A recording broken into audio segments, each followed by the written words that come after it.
I guess we'll have to eat this boring oatmeal. It's a trap! Wow, Admiral Akbar! Wow, Admiral Akbar cereal! Colorful marshmallows! Imitation crab meat!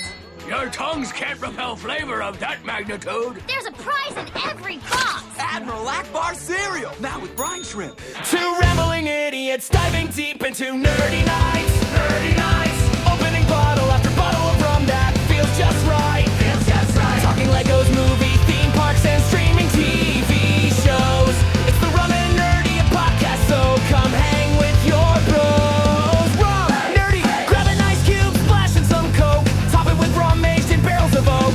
Greg and Garrick are letting the spirits flow. The Rum and Nerdy podcast is ready to go. Hey everybody, welcome to Rum and Nerdy. I'm Greg. And I'm Garrick. This is episode 6.21, Rumdalorian and Grogu.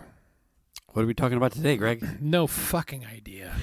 Do we really ever know? Technically, no. No. Technically, no. I feel like I need to adjust my EQ is kind of fucked up. Do you hear that? No. Do I sound like I don't. low and echoey? I think it might be. You always sound like that. Yeah. Whenever anyone hears you talk, they always think, "That's Greg. He's low and echoey." It's not so much echoey, but I think it's these new headphones. I'm still every once in a while getting used to them because they have a lot more low end. Than Have you ever been at like an IAPA conference and someone just walks up to you on the floor and they'll be like, "I think you need a compressor." Yeah, twice actually. We're talking about Mandalorian and Grogu. We went and saw that last night. Very late. It was a tiring day. That was a long day. It was a great end of the holiday weekend, though. It was. And you and I haven't hung out like outside of recording. We don't hang out much more anymore, man. I blame you and your travel. I blame you as well. You've got stuff going on. Yeah, but you also are physically gone a lot. Yeah. Well, we'll go better. Yeah. I will be traveling considerably less. Woohoo! I have one work trip in the entire month of June. That's not bad. And then bad. one personal trip. Okay, fair. Yeah. Well, you have fun. So anyway, The Mandalorian and Grogu. Yeah. Certainly it was a movie that we saw yesterday. In theaters. In theater. Like adults. We had a choice. We could see it in Real D 3D Yeah. with a laser projector, or we could see it in IMAX, and we picked IMAX. We picked IMAX at the location that had the popcorn buckets, which were ungodly effing expensive, I might say. I'm really glad I don't have that particular collector vice. Yeah, I've got a couple that were important to me. I almost got the Mandalorian helmet one. Like if it was cheaper, it was like $55 bucks for yeah. just the helmet. If it was like 40, I probably would have gotten it. I was expecting 40. Yeah. Like the Captain America shield was about that. 40? Yeah. The Ghostbuster strap was only like 32. And that feels appropriate for a popcorn bucket. 55 for a Mandalorian helmet? Ooh. Yeah. Or like Grogu in the little speeder. Which was cute. Carriage Yeah, the little baby carriage thing. So yeah. You know, one of the other things, since we saw it in IMAX, you know how the IMAX, they always do that countdown with like the rotating 10, 9, you know, and all that different stuff. Yeah. They did a special one that was like Beskar being melted down and hammered into things. It was a Mandalorian themed IMAX countdown. I've never seen that before. Oh, I'm sure. I mean, obviously no one has, but yeah it's. Well, but they had not done similar. Let me rephrase. I have never seen them change up the IMAX countdown. Like, get ready for movie 5, 4, 3. Yeah, I've not seen that. Well, and I think that because at the end of that, when they does it, you know, the THX kind of noise thing and all the surround sound goodness, it on the screen it said, you know, IMAX made for Mandalorian and Grogu or something like that. So it was definitely branding, marketing decision that they made. So, real fast, before we go too much further, I think, because we're going to spoil the fuck out of this. Yeah. Spoiler alert. Spoiler alert. Spoiler alert! Spoiler alert! Spoiler alert! Okay. We haven't had to do that in a little while, which I love. Or we've just been really lazy about it. I don't think we've really been doing spoiler level stuff. No. By the time we catch up on so much stuff, it's been past our mandatory. We're under no obligation to. I just saw Gone with the Wind.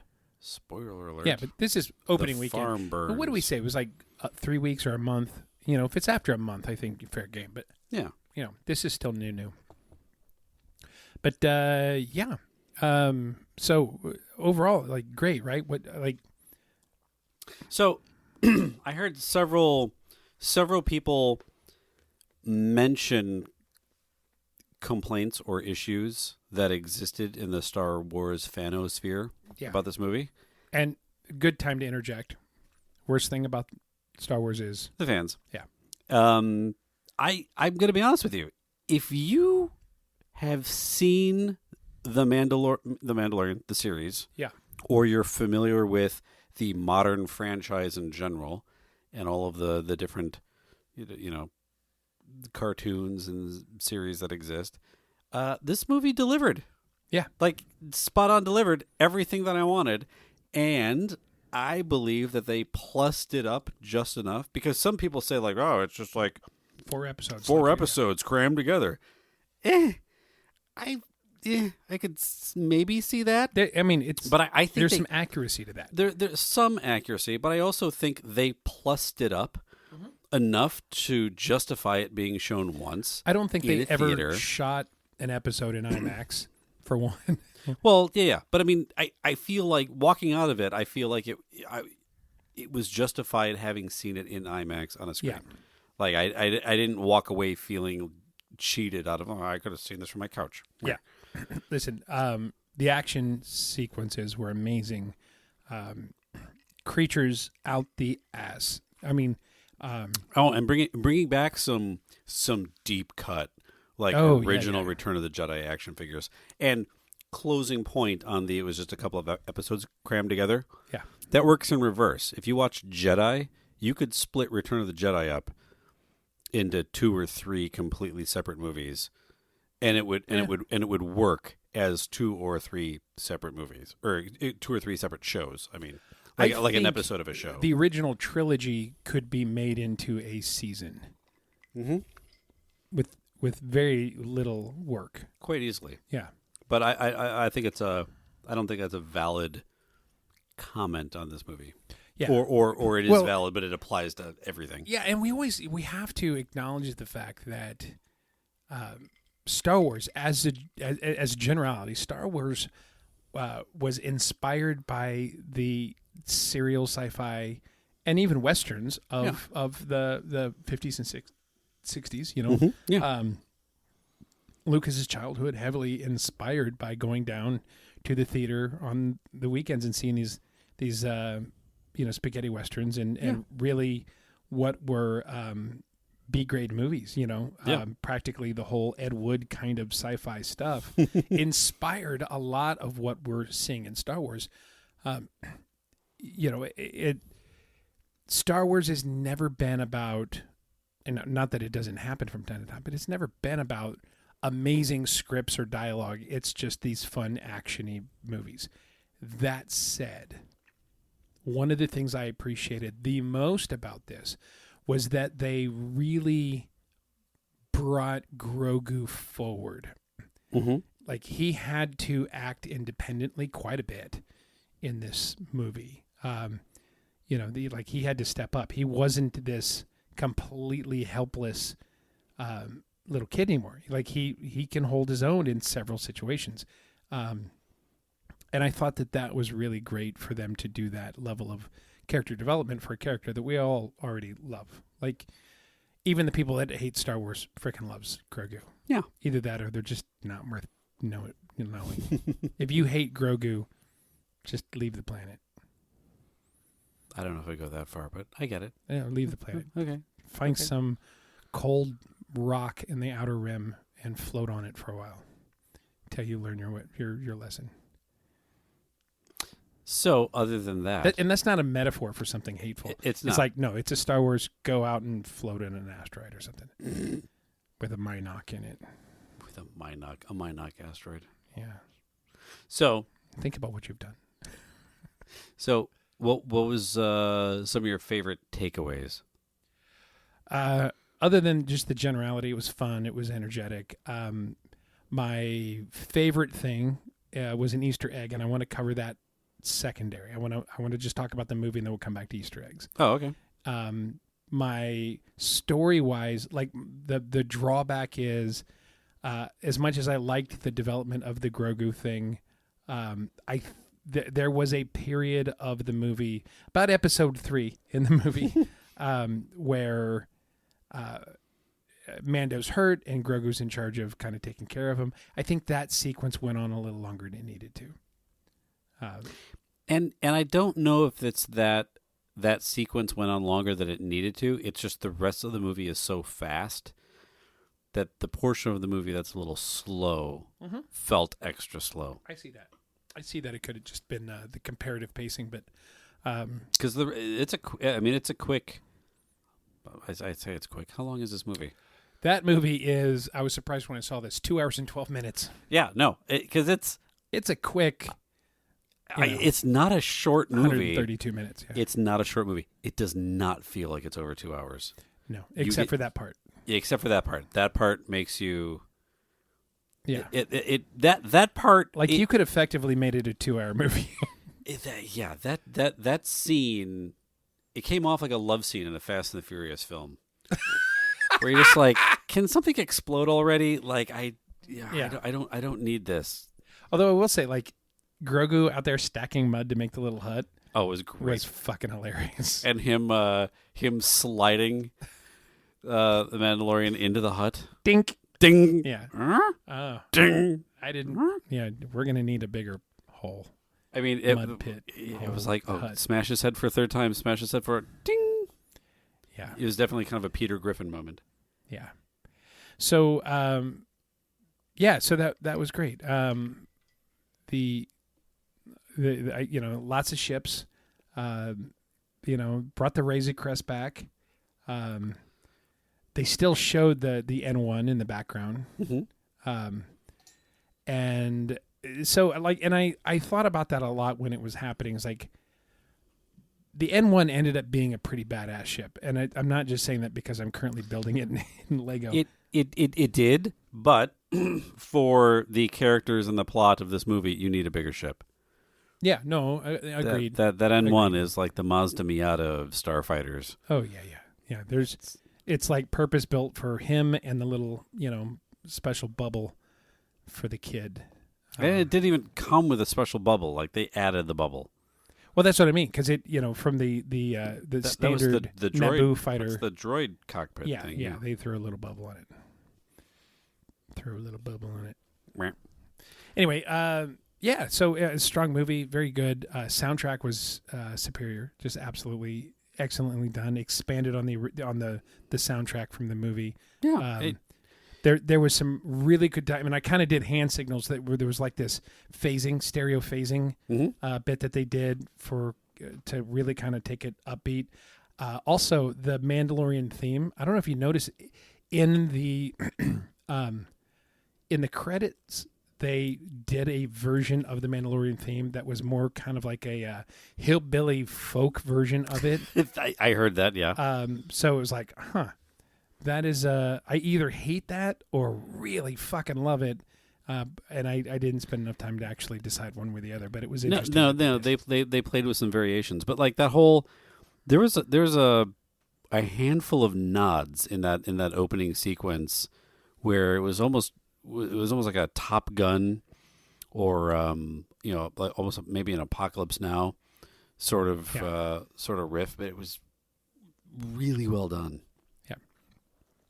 Cast wise, of course, Pedro Pascal is the Mandalorian. One thing I appreciated, I pointed out in the credits, on the credit roll at the end of the movie, when they rolled those credits, the first line was Pedro Pascal. Mm-hmm. The next two lines were his stunt doubles, which is that's unheard of. Having stunt doubles that high a billing. Yeah. Because, and from what I hear, Pedro was like very insistent, hey, we need to do this. We need to do this. The production crew was, the producing team, I think was fairly on board to recognize that work. But in this particular case where so much of the in-camera work is actually Stunt those doubles. guys. Yeah. So I appreciated that. I love, stunt doubles are one of those ones where I know there's a movement to get an Oscar category for stunts. And, Totally including. worth it. Yeah. So those guys and gals those folks do so much to make these movies what they are. So that was one of my favorite takeaways. That wasn't necessarily quote unquote on screen takeaways, but that I really appreciated was that. We had, and that was Brendan Wayne and Lateef Crowder were the Mandalorian stunt performers. Sigourney Weaver was great, and like she has crossed over into so many sci-fi franchises now. Sigourney, We have Ghostbusters, we have Alien, we have Star Wars, Avatar. Yeah. That's 4. Yeah, but they're the big ones. Okay. Yeah. I bet she's been at Star Trek. Two of them are James Cameron, so yeah, okay. Yeah. So we had a live action Zeb show up, which the second time we've had that. So we had he showed up at was it Mandalorian or Ahsoka? One of the shows. I think it might have been Ahsoka, but yeah, one of them he showed up briefly. So I love that of Rebels fame. Yeah, no, he's great. Played by a guy named Steve Blum, which is funny to me. He's the voice actor for him. Yeah. Jeremy Allen White, Road of the Hutt. Yep. Which is the only surviving heir of Jabba the Hutt. Also from Clone Wars fame. Yeah. Yeah, we see him literally as a kid, and I loved. Well, a little baby. Yeah, and I love that when they're like, "Here's a picture of him," and they show basically a picture from the Clone Wars, and it was like, he's had a growth spurt since then. And, yeah, he had. So that was great. Noteworthy. Hugo Durant, who was the cook at the street side restaurant tavern. Martin Scorsese. Yeah. It's some other really, really good cast members. They did a really good job with the, I don't know the race of them, the little mechanic characters. Yeah.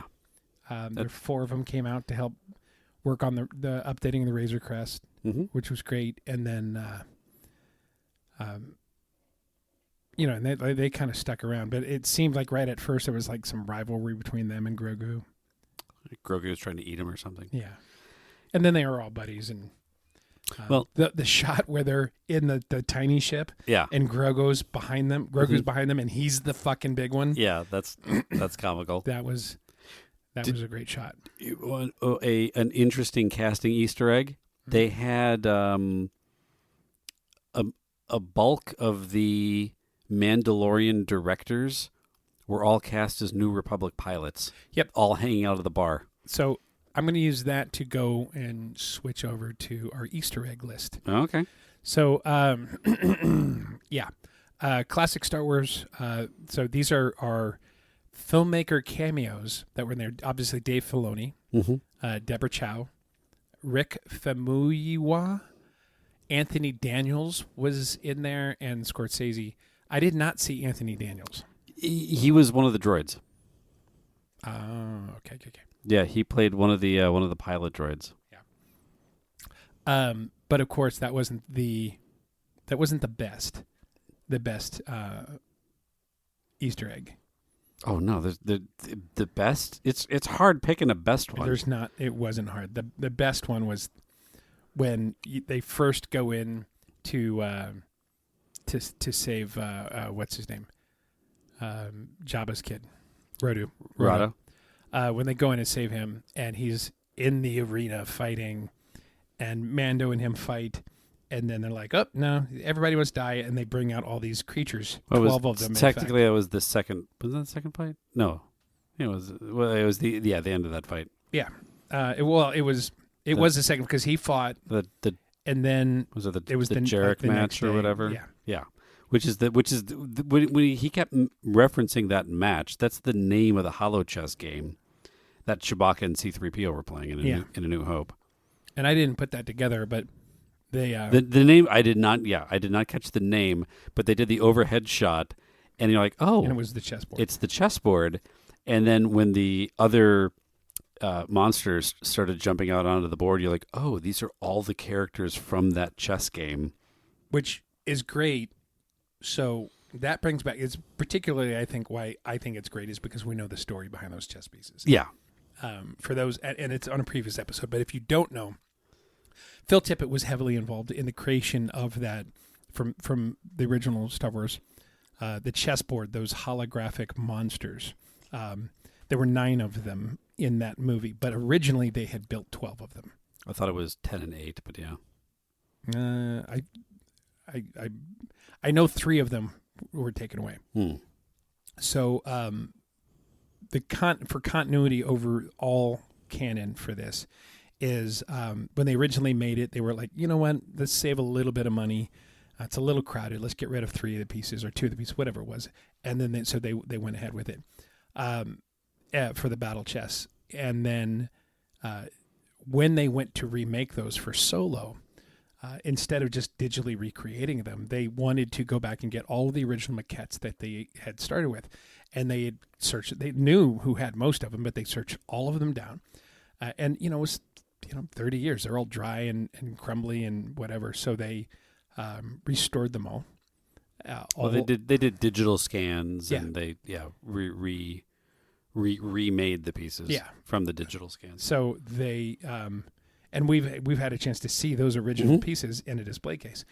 But it was great because in Solo they had that same board in the same ship, and they had all the characters. At one point, somebody slams their fist down and breaks a little knob off. Chewbacca breaks the board. There's a spark, and 3 of the monsters just blink and disappear. Yep.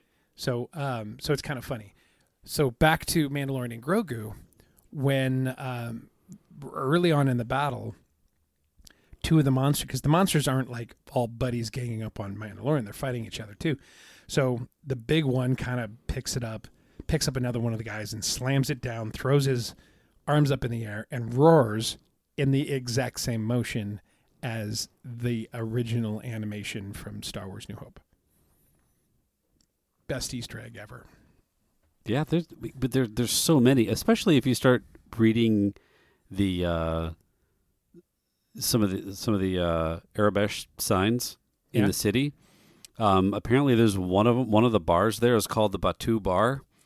Yeah, in reference to Star Wars Galaxy's Edge, at Disney, and then another one reads Weathers Apollo, in a tribute to the late actor Carl Weathers. Oh, from who played in The Mandalorian, and also Apollo Creed in the Rocky series. So there was also one, and it's fan speculation. At one point, when with the Naboo and one, when they first get to the Rebel base, or at this point the New Republic base, as it were, when they're landing and they're walking across the grass towards the base, in the distance you see an X-wing with an R2 unit being removed out of it that looks like suspiciously like it's R2-D2. So it's been suggested that Luke happened to be there at that moment.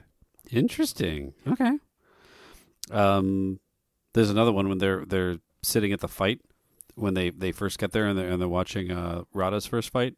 Yeah. Grogu is eating the multicolored popcorn. It's the Outpost mix from Galaxy's Edge. I noticed that it was popcorn. I didn't know that was No, it's the Outpost mix. So you can actually go to Disney and order that, which is fun. I think in general,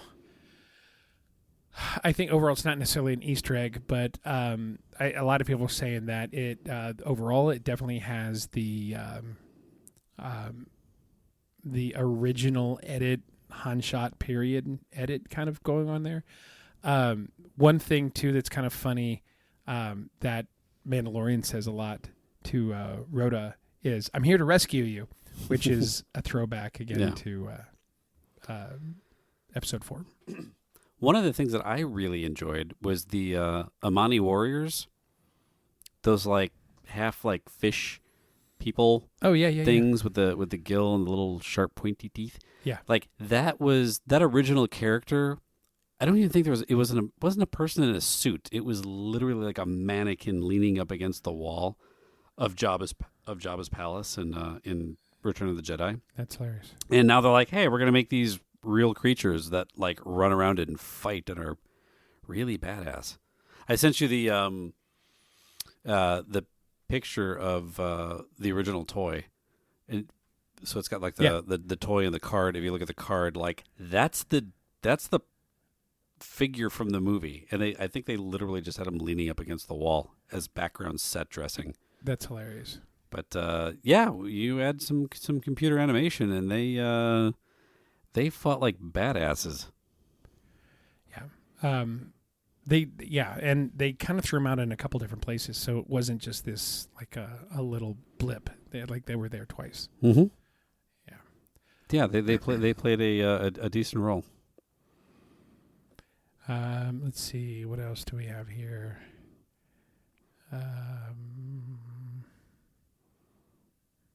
Yeah, that's most of the notes I had and things that I'm seeing about it as far as like and they did such a great job with the sound, like the sound design, sound effects. Sure. I mean, it's like, oh yeah, every time like they have some the AT-AT walkers at the beginning, and every time those blow up or fall over, like they kind of recall all of those sounds that you've heard throughout the universe, and it's. I will say, when the first, which was the rear of the 3 AT-AT walkers, mm-hmm. when it blew up and went over the mountain, the CG on that was lacking. It started to look a little cartoonish during the fall. I was a little bit disappointed in that. But I will say, too, that some of specifically on these smaller character monsters, mm-hmm. and several points, some of the animation felt very... It felt more practical than digital, like it was that Ray Harryhausen, like it, and I feel like maybe some of those things were intentional. Well, yeah, and specifically the two big robot things that were guarding the Hutt's palace. Like as soon as they started walking around and doing stuff, it had a really cool. Well, it was Tippett. I mean, the Tippett studio was in the credits. I'm like, that was Tippett stop motion all day long, man. Because they've done a lot of work with Mandalorian over the years. But yeah, it had a great vibe to it. Let's see. Doing a quick internet search. Other things that are being rumored. There is reportedly a shot staged almost exactly like the helicopter attack sequence from Apocalypse Now, which already nerdy film history bait. But the deeper layer is that George Lucas was originally attached to direct Apocalypse Now before Francis Ford Coppola took over. So that movie is referencing the legendary film Lucas didn't make. Huh. These are unconfirmed. One of the sneakiest ones. That was the X-wing in the opening, the sunset X-wing scene. Yeah, probably.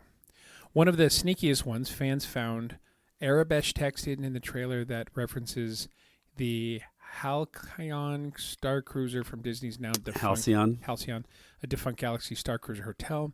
You apparently have to mirror or manipulate the image to see it properly, but that's either a loving tribute to Disney's quietly refusing to admit the thing never exploded financially. Dave Filoni literally inside an AT-AT. Filoni apparently cameos inside the cockpit of an AT-AT during one of the action sequence, which feels very Filoni. Very Filoni. Which feels right. It's like, I built this it feels very Filoni. Quote, I built this sandbox, now I'm driving the elephant tank. I don't know that he actually said that, or if that's just the internet saying that. I built this sandbox, now I'm driving the elephant tank. Yeah. One subtle thematic callback. I'm never not calling them elephant tanks now. Right. One subtle thematic callback fans are discussing is that Din now carries a Beskar blade instead of the Darksaber. The movie apparently treats the absence of the Darksaber as symbolic of Mandalore moving past old power structures and myths. Okay. Hoorah. Yeah. One of the Anzalians reported to have the name Minch, which is a very old deep cut reference to Minch Yoda, an early behind-the-scenes pre-production name associated with Yoda, lore and development history. Okay, who cares? That feels like a stretch. Yeah. Yeah, that's the problem with internet searches, is sometimes they just absolutely feel like a stretch. Yeah. It becomes one of those Taylor Swift things. Okay, in the third song of her fifth album, it references this number, and if you put that together, it's a Pizza Hut in Chicago or something.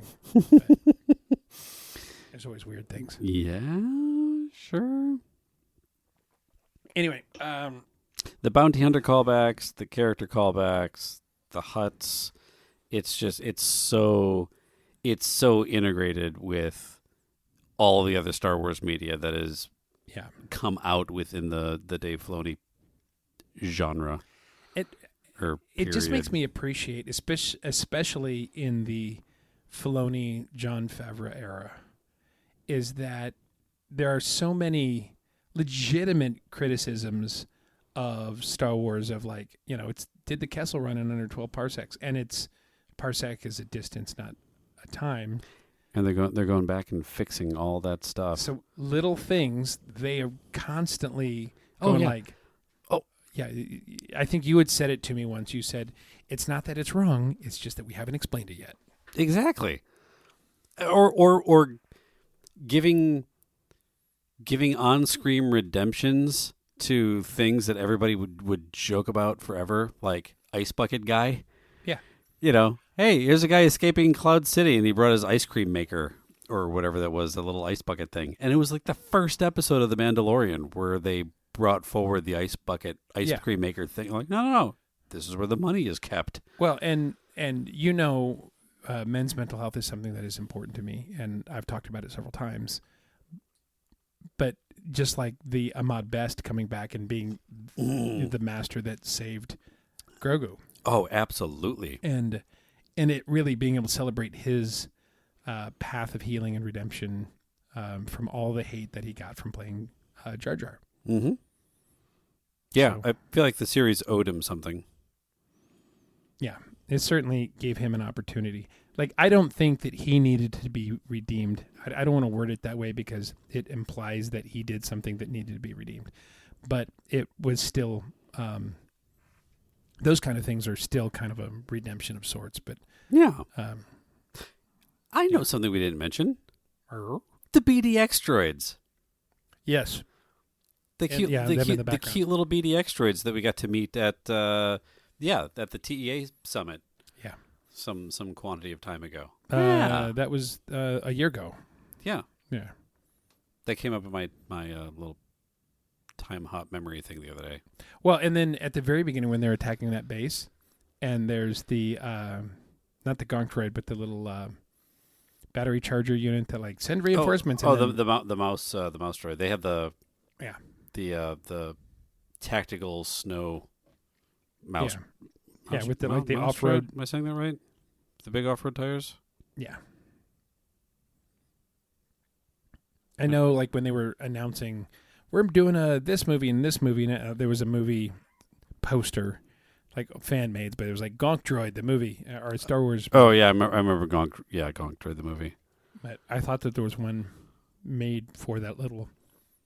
And so, like somebody did clarify, those little rolling units are just batteries that drive around to recharge droids. Well, and well, shit. gonk droids are. I don't know what I don't remember what the mouse droids are supposed to do or be. If only. Snow mouse droid, yeah. Imperial mouse droids are quite common in the Star Wars galaxy, often seen rolling around the Death Star or various Star Destroyers. However, the Mandalorian Grogu features a never-before-seen iteration, clearly built for more difficult terrains, like snow. Yeah, that's great. Whenever I see them, all I can think of is the Robot Chicken episode, where they showed the little mouse pilot sitting inside one of them and driving it like a car. That's hilarious. Yeah. Hilarious. Anyway, any other notes that you would say or throw out there? One other one that I enjoyed, I didn't need it, but I enjoyed it, was the snowtroopers full helmet. How it showed them like walking around with like that black under helmet piece, and then before they went into battle, they would take the little snow covering mask and like click, like snap it on. I thought that was neat. Yeah, that was cool. Yeah, kind of an expansion of it. I feel like there was a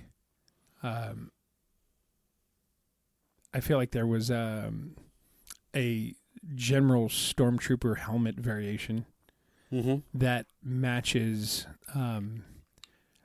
They've actually added it to the Lego helmet series. Vamp while I look it up. Okay. Well, I guess my overall closing thoughts were, it was a lot of fun, and I don't mean that to be insulting, the way some film critics call movies fun when they really want to shit on them, but they want to be invited back next time. This was just legitimate fun, and it ties into the rest of the Star Wars universe so well that if you're a fan of The Mandalorian or you're a fan of Star Wars, you will beyond love this movie. It's great. Absolutely. So this is the one I was mentioning is the Imperial Remnant AT-RT driver. Yeah, so the AT-RT is that two-legged walking. It's like the unicycle of AT-ATs. It's like an AT-ST open carriage. Yeah, ish. Because the AT-ST was two legs. Yes. Yeah. So it's like a little AT-ST motorcycle thing, because for some unknown reason wheels don't exist in the Star Wars universe. Yeah. But that was the first Imperial AT-RT on-screen appearance. It was kind of fun. Yeah. Riding it down the So mountain. it was let's see, it was used by the Republic forces during the Clone Wars. So we've seen it in we've seen it animated before, but yeah, first time that's actually appeared. So cool stuff. Yeah. I like it a lot. Yeah, but like most of our episodes, you've just sort of weaseled your way onto the Lego homepage. Mind your business. You're ordering Lego, aren't you? Not right now. It's happening right now. Like I said, I'm 6 of 17 bags into the UCS N1 Starfighter. Yeah. And I've got another couple sets still in queue to build that I have here. But next week is the release of the Minas Tirith from Lord of the Rings. The capital I thought city. it was Minas Tirith from Star Wars. Here, stab yourself with this repeatedly. Jerk face. By the way, he hands me a ballpoint pen. Why a spoon, cousin? Because it's dull, you twit. It'll hurt more. But I will note that you got here today with an earworm of one measure of the soundtrack from Lord of the Rings. Dun, dun, da, da, da. Second verse, same as the first. Dun, dun, da, da, da. Yeah, I earworm really easily. Yeah. I don't know how to get it out. I'm just going to start planting earworms. it's really easy to do. Like that's not even a challenge. So I did it to Sandy. Sometimes you can here's a game that you can play with me. Yeah, this is not if you ever walk up to me on the street, mention song lyrics. Don't sing the song lyrics. Mention the song lyrics integrated into the sentences and just the stories you're telling or just information you're trying to convey. Yeah. But have a song lyric in there and see how long it takes me to get that song stuck in my head based on you saying the lyrics. Okay. By the way, you got to write a second episode of Conway or Conray. Conway or Conway or Kanye. Yeah. We need more of that. Okay. Yeah. Yes, please. Or we just need to find another victim to play that with. With the ones that you already did? We could easily reuse some of those. One of our guests has to have not heard us play that game before. Well, although admittedly, having heard it, I don't know if that helps you out or not. It's been a long time. Weren't you like 10 for 12? I did better than you thought I was going to do. You did do better than I thought you were going to do, but you still didn't do perfect. No, which is and when you think of the game was way harder than you would think. 70s honky tonk, versus modern day hip hop. Yeah, that's. I don't know if most of you all out there know this, but Conway Twitty was insulting to the bitches. He was not. That is not wholesome music. Not wholesome at all. Yeah.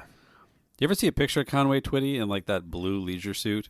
Yeah. And then they circle the internet with a caption like, "If your dad dressed like this, you have siblings you don't know about." Accurate. Accurate. Where'd you get white leather shoes? That's. Have you ever armor-alled your shoes before going out into public? Armor-alled. That's if you've rich. ever armor-alled a pair of dress shoes, you might be a redneck.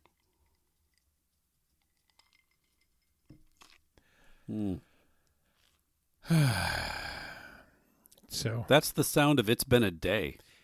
Yeah, it's been a week. But thankfully it's Tuesday. Well, that's true. The week's it's a 4-day week. It's almost half over. Yeah, I came back from like the most egregious travel months ever. Get a 3-day weekend followed by a 4-day week. So anyway, we can like wrap up this conversation. How's this? Here are the major upcoming and recently announced Star Wars shows currently on the radar. Okay. I'm going to start with one that we haven't talked about yet, but we've been talking about. We've been talking about it? Yeah. Maul, Shadow Lord. Oh, yeah. Love to do a recap on that one. Yeah. We could talk about it now, but it deserves a whole episode. It deserves a whole episode. Nuance. There's a lot going on there. The Clone Wars released launching in 2026, depending on region rollout. I don't know what that means. Clone Wars? Oh, no, sorry. That's a follow-up to the other. Ahsoka Season 2 comes out like in it. It's saying it's delayed to 2027. Hayden Christensen will return as Anakin with a larger scale Thrawn conflict reportedly coming. Nice. Star Wars Visions Volume 4. Is that a game? I think it's a game. No. That's the little... the anime. Made by different... Every episode's kind of made by a different person. I mostly enjoyed those. Yeah. Like they get a level of neat, but being that they're sort of and they're canon, officially non-canon. Yeah. Like they don't necessarily, they're not canon. They're still being firmly in the fan fiction category. They're just really well done and licensed fan fiction. But Tales of the Jedi will continue.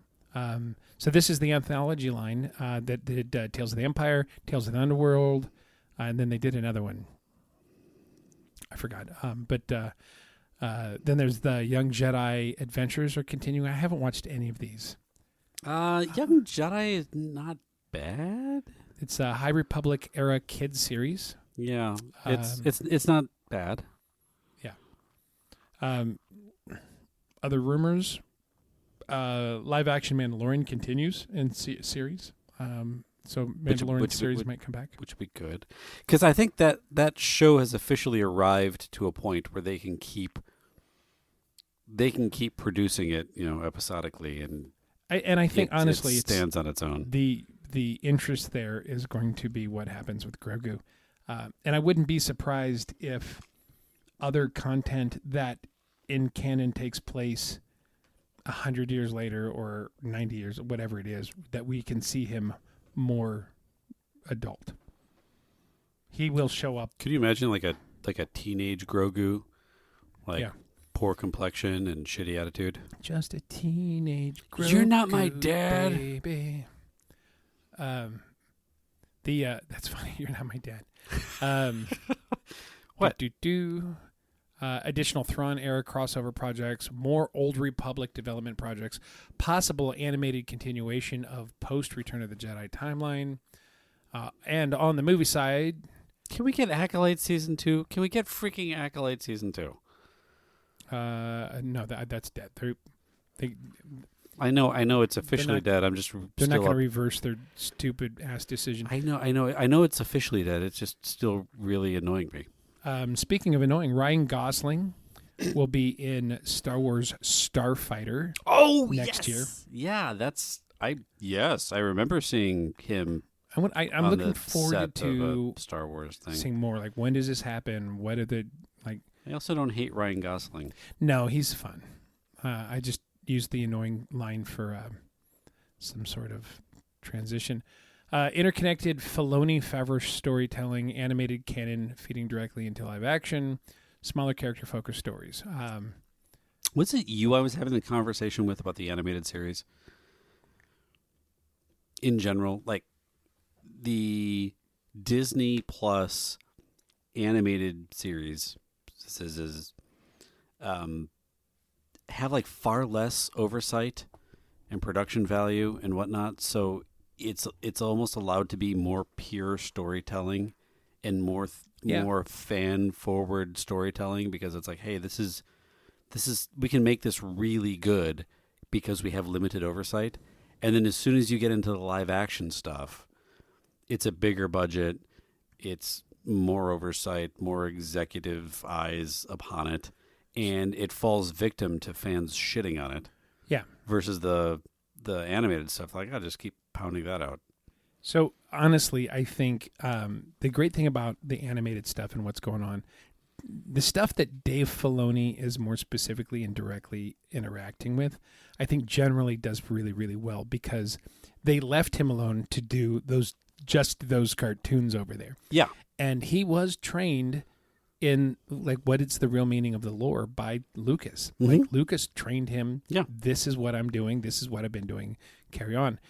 And I think and then of course Jon Favreau come in, and he's a fantastic storyteller. So I think the two of them working together again have been fantastic. Unfortunately, I think that there was a wave of projects that were, aside from them, that had remnants of the transitional guard. And I don't want to necessarily bash on Kathleen Kennedy in that group, but I don't think that, like Filoni is so clearly in love with the universe. Mm-hmm. He really loves it, and he's a kid and a nerd like the rest of us. And you might not like everything he does, but you just gotta respect the level of attention that he puts into it. I won't even crap on Kathleen Kennedy. Oh, me neither. That's why I don't want to do that. But it's like she seems to be the bullseye on the hate for so many people. And I think if you look at the management structure, I'm pretty sure she's the one that stood in between the creatives and the shareholders. So that's why she would have, someone's got to be bad cop in a corporate environment. Sure. Because at the end of the day, Star Wars, like everything else, there's shareholders involved. Yeah, they got to make money. Yeah. So, so when the fans are unhappy, that's just sort of the direction it goes. But I don't know. Listen, I'm not going to hate on all of it. I will be the first one to admit that sometimes I watch something and it's like, I didn't like this or this or this or this, but I don't like shit on the whole franchise. I don't shit on the whole show or the movie because there was a couple decisions that I don't agree with or I would have made. I mean, clearly you're missing the point. If you're going that deep into the hate or the frustration, you're missing the point of the movie.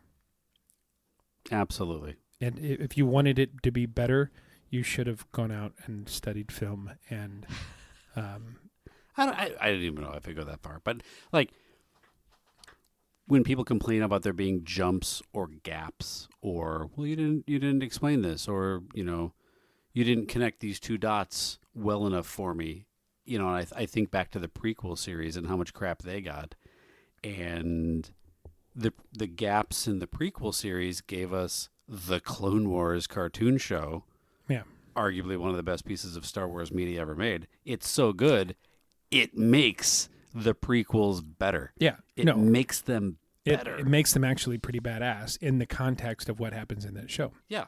So going into things like the sequel trilogy, there were gaps in it, and people would crap on those gaps. And I'm like, fill them. I mean, there are some complaints, but when you start filling in the gaps with other pieces of media, but no one's giving that media the chance. And there's a whole thing about that where people are like, oh, but there's cartoons. I don't watch cartoons. I'm like, suck it up and it's fucking good TV. But it's funny to me too, specifically Hayden Christensen got so much hate for episode 2 and 3. Mm-hmm. I don't know if you knew this. He wasn't in the first one. In episode 1, he wasn't in that one. Really? They had a different actor play. They had a different guy play Anakin. Yeah. Really? That's you don't say. No, I thought that little kid grew up pretty fast. He did 12 years in the. He did 9 months between shooting. He did grow up faster than he probably needed to, but not important to the story. What's important to the story is his midichlorian count. Yeah, was through the roof.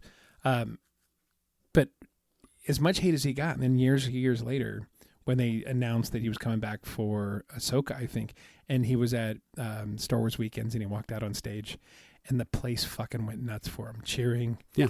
And there was an interview later on. It was like, as much hate as I got for those movies and that character, I never, ever, ever expected that they were going to give me a standing ovation for like 10 minutes or whatever. It was like they went nuts. Yeah. So now I will say that at that point they had Acolyte to hate worse, I guess. I don't know. I'm just making fun. I do wish that he played. I wish that he had played Anakin in the third movie, Episode 3, Attack of the Clones. Yeah. I always get it's Attack of the Clones, and then I always get the names of the I always get the names of those movies confused.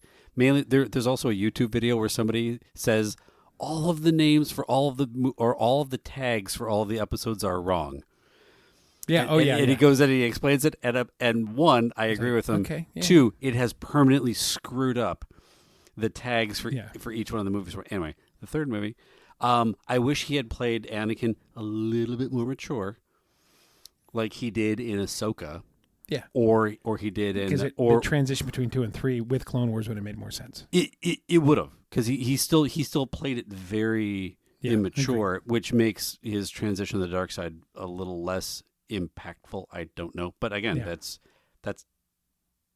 hindsight 2020. Yeah. Hey, I don't like the acting direction you got 20 years ago because of this cartoon I just watched. Oops. I don't lay that on him. Well, not on him. Somebody made a mistake, but in hindsight, again, they didn't know. Mm-hmm. So, anyway, all that, I want to thank our good friend Obi Rum Demo Kenobi. I want to do something. What's Demo Dave's rum name? We never gave him one. What? His rum name was just Demo Dave. So, Yeah. I feel like he's deserving of a better rum name. No, he does, but he does, but like he is such a staple on this show as referring to him as Demo Dave. He never got one. I feel like we shortchanged him a white elephant gift. We might be able to fix that. His name tag says Demo Dave. It does, yeah. Which I think he loves because then he can wear it like at work stuff. But he can wear it anyway, to mixers and things. Big thank you to our great friend Demo Dave or Dave Martin. DemoDavePro.com. Yeah, check us out. You want to do that again? No. You've been screwing that up for weeks. No, I got it right last week. I just screwed it up again. Did you? I had it right, and then I called it out, and you're like, you did get it right. Anyway, okay, well, thank you, Dave Martin. Demo Dave Pro.com. Not bad. Yeah. Check us out on our website at rumandnerdy.com. That's rumandnerdy.com. Socials at Rum and Nerdy, most platforms. And you can email us at show@rumandnerdy.com. That's rumandnerdy.com. And show at the beginning of that with an ad. With an ad. Yeah, but not an ad. Just a regular ad. No. A single ad. Not an elephant tank. Can't unlearn that. Oh, yeah. Anyway. Stay nerdy, my friends. The Mandalorian. It's Star Wars. The Western. Here's a man in a Beskar suit who's a walking armory, bounty hunting to just make do in the gig economy. His name is on the show, but we know who the star is. His puppet who's adorable and green turned out to be a tiny cash machine. Through the dustiest worlds he rides, kicking ass and slinging guns like a mystery cowboy type. Hate to say, it's all been done. He's just Clint Eastwood with a much sweatier head. These references. Ladies and gentlemen, Carrie Fisher. Hi, I'm Mrs. Han Solo, and I'm an alcoholic. I'm an alcoholic because George Lucas ruined my life. George is a sadist. But like any abused child wearing a metal bikini changed to a giant slug about to die, I keep coming back for more. The fact that you made me into a little doll that my first husband could stick pins into, a shampoo bottle where people could twist my head off and pour liquid out of my neck, lather up with Leia and you'll feel like a princess yourself. And though amongst your many possessions you have owned my likeness, lo, all these years, so that every time I look in the mirror, I have to send you a check for a couple of bucks. Not to mention, you had the unmitigated gall to let that chick, the new girl who plays my mother, Queen Amadillo, or whatever her name is, she wears a new hairstyle and outfit practically every time she walks through a door. I mean, I bet she even got to wear a bra, even though you told me I couldn't because there was no underwear in space.